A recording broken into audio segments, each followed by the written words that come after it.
Mon podcast IMO.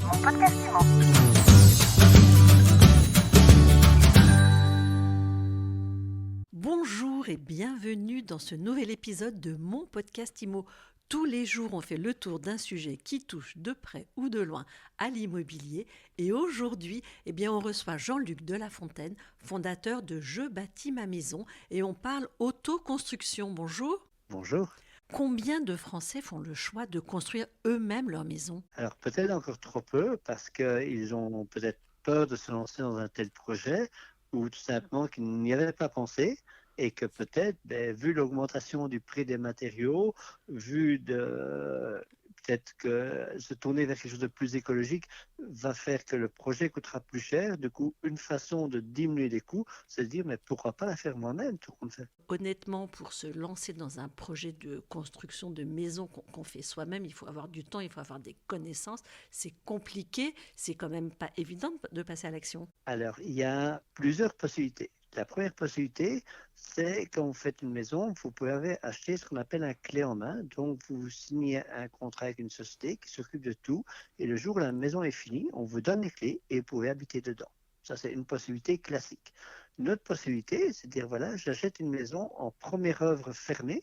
Donc, on fait un première œuvre, mais là, avec des matériaux écologiques, et on achète la maison soi-même, avec des tutoriels, avec des formations qu'on a été trouvées, avec des gens de métier qui viennent et qui vont vous encadrer. Et ça, c'est une méthode, donc c'est ce que j'ai appelé une maison prête à finir.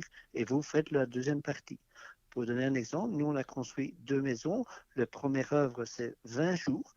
Et la deuxième œuvre, on a mis 230 jours. Donc, de faire la deuxième œuvre, c'est pas 20, c'est déjà un beau travail. Et c'est déjà un beau challenge. Et la troisième partie, c'est dire non, moi j'ai envie de partir de petits morceaux d'allumettes et avec ça de faire une maison. Et donc on part avec des poutres de bois et on décompose et on ne se lance pas dans l'aventure tout seul. Moi j'ai jamais construit de maison et pourtant on en a fait 2 très belles. Mais qu'est-ce qu'on a fait ? On s'est entouré des bonnes personnes pour les bonnes étapes. Pourquoi faire le choix d'une maison écolo ? J'aimerais que vous nous expliquiez ce qu'on a à y gagner. Vous trouvez que la planète va bien ? Moi, je trouve qu'elle ne va pas très bien. Donc, ça serait peut-être intéressant de penser à ce que les matériaux qu'on utilise, il faut savoir que le béton, c'est le plus grand pollueur mondial. Donc, ça, c'est déjà une chose qui est certaine. Donc, où est-ce qu'on met beaucoup de béton ? Dans la maison. Donc, si on peut déjà éviter ça, ce serait pas mal. Après, dans les matériaux, on peut mettre des matériaux à base de plastique et de polyuréthane. Je n'arrive jamais à dire bien les mots. Et donc, ces matériaux sont des très bons isolants, mais c'est encore une fois du pétrole. Donc, est-ce qu'il n'est pas intéressant de dire, bon, on va mettre des matériaux simples pour l'isolation, avec de la laine de bois, de la laine de mouton, avec de la paille, avec tout un tas de choses qui fonctionnent très, très, très bien et qui vont vous faire des économies d'énergie. Et en plus, vous faites du bien à votre corps et vous faites du bien à votre portefeuille et vous faites du bien à la planète. Voilà. Côté budget, combien il faut compter ? Alors, je dirais que si on prend une maison, on va être entre 1200 et 2400 euros du mètre carré. Donc, si on prend 2400, c'est un peu plus qu'une maison en construction classique. Maintenant, pas oublier que les prix des matériaux ont fameusement augmenté. Et si vous prenez 1200 euros parce que vous faites pratiquement tout vous-même, mais encadré avec la structure qu'on va mettre en place, à ce moment-là, 1200 euros, je trouve un prix très décent. Alors vous organisez des formations pour accompagner justement les néophytes qui font ce choix. Comment elles fonctionnent, vos formations ? Alors, on a une première formation qui est de la personne qui aimerait bien, simplement, il s'est levé le matin en disant « J'aimerais bien construire une maison, mais je ne sais pas par où démarrer ». Et ça, c'est vraiment la formation qu'on va faire. On a une quinzaine d'intervenants qui, sur un temps très court, sur une semaine, vont faire le tour de tout ce qui est possible de faire avec des maisons. Donc, ça va de l'architecte à l'architecte d'intérieur, à la permaculture, à l'enduit naturel, à l'isolation avec la paille. Enfin, bref, on fait tout le tour. Et du coup, votre projet devient beaucoup plus concret parce que vous allez avoir les bonnes idées de savoir quel type de matériaux vous voulez utiliser et surtout, quels sont les partenaires, où chercher les bénévoles, comment réaliser un chantier participatif, comment est-ce que ça se passe. Est-ce que je vais avoir des gens, des professionnels qui sont intéressés par ce type de projet ? Et donc, on va, en fait, dans cette formation, non seulement donner de la connaissance ou de l'information, mais on va surtout donner du réseautage. Et ça, je trouve que c'est vraiment très important dans ce type de construction. Alors, la deuxième formation, la logique, c'est que maintenant, votre projet, il est tout à fait clair en main. Vous avez le permis de bâtir en main, il n'y a plus qu'à.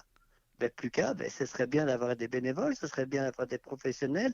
Et donc, on vous a expliqué le comment faire. Et donc, là, vous allez passer à la deuxième phase. Et on a créé aussi des tutoriels pour vous mettre en phase avec tout ce qui est possible de construire votre maison. Par exemple, un escalier, vous allez dans les grandes surfaces ou vous allez arriver sur Internet, pour acheter un escalier tout fait. Et nous, on vous explique comment créer avec des petits morceaux de bois, de créer un escalier tout à fait confortable et qui vous a coûté 2 fois rien. Combien elles coûtent vos formations ? Alors, la formation, en fait, elle coûte 1 500 € pour la semaine, nourriture comprise pour le matin et le midi. Le soir, on fait une nourriture en commun et ça permet justement de comprendre et de voir les différentes affinités. Il y a peut-être des gens qui seront véganes dans le groupe, d'autres qui seront simplement végétariens et d'autres qui sont autres. Et donc, ça permet d'apprendre la culture de l'autre. Donc, ça sera déjà un premier apprentissage puisqu'on apprend aussi à vivre en communauté pendant cette semaine. Et d'autre part, on a avec ça tout un tas d'avantages qui sont par exemple des prix professionnels chez les partenaires. On va aussi avoir mes plans d'architecte que vous pouvez récupérer. Vous allez avoir donc tout un tas d'avantages et surtout, vous allez aussi avoir toutes les vidéos de formation complètes. Donc, je pense que 1 500 € pour un tas d'avantages, si vous prenez ne fût-ce que 10% d'économie sur le prix des matériaux que vous avez pour 100 000 €, vous venez déjà d'économiser 10 000 €. Il ne faut pas parler de coût, il faut parler d'un tout petit investissement pour votre futur. Je précise que vos formations, elles ont lieu dans les Alpes de Haute-Provence. Et pour en savoir plus, bien évidemment, on va sur votre site jebâtismamaison.com. Pour finir, Jean-Luc de La Fontaine, j'aimerais que vous nous racontiez votre parcours à vous. Vous venez de Belgique. On a quitté la Belgique maintenant il y a 2 ans.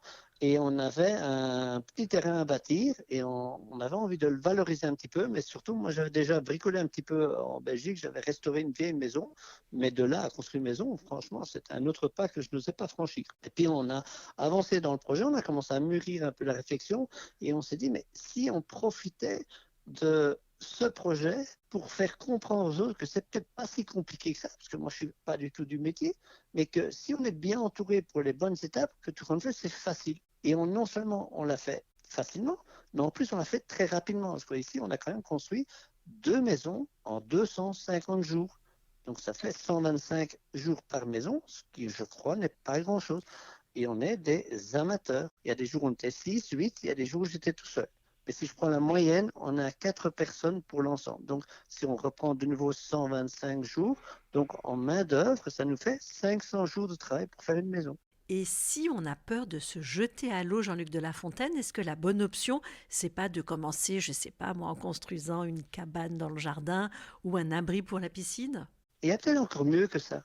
Il y a des gens qui vont venir au stage et qui ont un projet qui sera seulement mûr d'ici 3 ans. Donc, ils viennent déjà se renseigner, voir les balbutiements. Par contre, dans ce stage ou dans le groupe, puisqu'on va créer un groupe après de l'ensemble des stagiaires, et il y en a qui ont un projet qui est pratiquement prêt à éclore.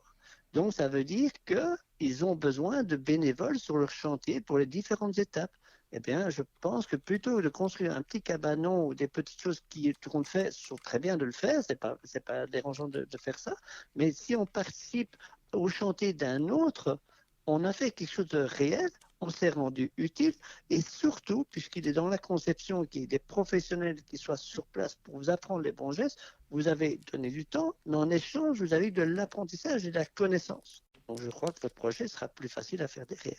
Et c'est quoi le profil type des gens qui construisent leur maison eux-mêmes ? Dans les gens qui sont venus chez moi en stage, en tant que bénévole, ou pour participer à l'une ou l'autre étape de la construction, j'ai eu plus de femmes que d'hommes.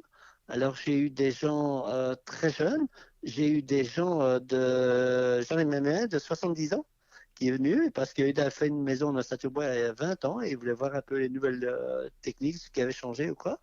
Mais je dirais que la majorité des gens, ce sont des gens qui ont entre 30 et 45 ans peut-être et qui sont en voie de reconversion, qui ne se reconnaissent pas dans la société, qui ne reconnaissent pas les produits qu'on leur offre pour l'instant sur le marché. Et du coup, ils se disent, puisque l'offre ne correspond pas à ma demande, on va la faire nous-mêmes. Merci beaucoup, Jean-Luc de La Fontaine. Je rappelle que vous êtes le fondateur de Je bâtis ma maison. Merci à vous. Mon podcast IMO.